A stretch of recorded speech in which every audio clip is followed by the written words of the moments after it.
ಒಳ್ಳೆಯ ಸಂಸ್ಕಾರ.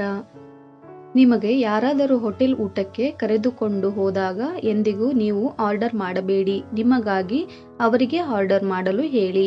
ಕಷ್ಟದಲ್ಲಿರುವವರಿಗೆ ಸಹಾಯ ಮಾಡುವ ಮನಸ್ಸು ಇಟ್ಟುಕೊಳ್ಳಿ. ಎಲ್ಲರೊಂದಿಗೆ ಪ್ರೀತಿಯಿಂದ ಮತ್ತು ವಿನಯದಿಂದ ನಡೆದುಕೊಳ್ಳಿ. ಕೋಪವನ್ನು ನಿಯಂತ್ರಿಸಿ ತಾಳ್ಮೆಯಿಂದ ಮಾತನಾಡಿ. ನಿಮಗೆ ಇನ್ನೂ ಮದುವೆಯಾಗಿಲ್ಲವೇ ಅಥವಾ ನಿಮಗೆ ಮಕ್ಕಳು ಇಲ್ಲವೇ? ಈ ತರಹದ ವಿಚಿತ್ರ ಪ್ರಶ್ನೆಗಳನ್ನು ಯಾವತ್ತೂ ಯಾರಿಗೂ ಕೇಳಬೇಡಿ. ಯಾರಿಗೂ ನೋವಾಗದಂತೆ ಮಾತು ಮತ್ತು ನಡೆಯಿರಲಿ. ಹಿರಿಯರಿಗೆ ಗೌರವ ಕೊಡಿ. ಸತ್ಯ ಮಾತನಾಡುವ ಅಭ್ಯಾಸ ಬೆಳೆಸಿಕೊಳ್ಳಿ. ತಂದೆ ತಾಯಿ ಮತ್ತು ಗುರುಗಳನ್ನು ಗೌರವಿಸಿ. ಸಮಯದ ಮೌಲ್ಯ ತಿಳಿದುಕೊಳ್ಳಿ. ಕೋಪವನ್ನು ನಿಯಂತ್ರಿಸಿ ತಾಳ್ಮೆಯಿಂದ ಮಾತನಾಡಿ. ಸ್ವಚ್ಛತೆ ಮತ್ತು ಶಿಸ್ತನ್ನು ಪಾಲಿಸಿ. ದುಡಿಯುವವರನ್ನು ಗೌರವಿಸಿ. ತಪ್ಪಾದರೆ ಒಪ್ಪಿಕೊಂಡು ಸರಿಪಡಿಸಿಕೊಳ್ಳಿ.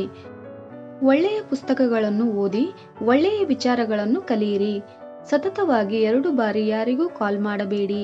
ನಿಮ್ಮ ಕರೆಯನ್ನು ಅವರು ಸ್ವೀಕರಿಸದಿದ್ದರೆ ಈ ಸಮಯದಲ್ಲಿ ಅವರಿಗೆ ಬೇರೆ ಕೆಲಸವಿದೆ ಎಂದು ಭಾವಿಸಿ.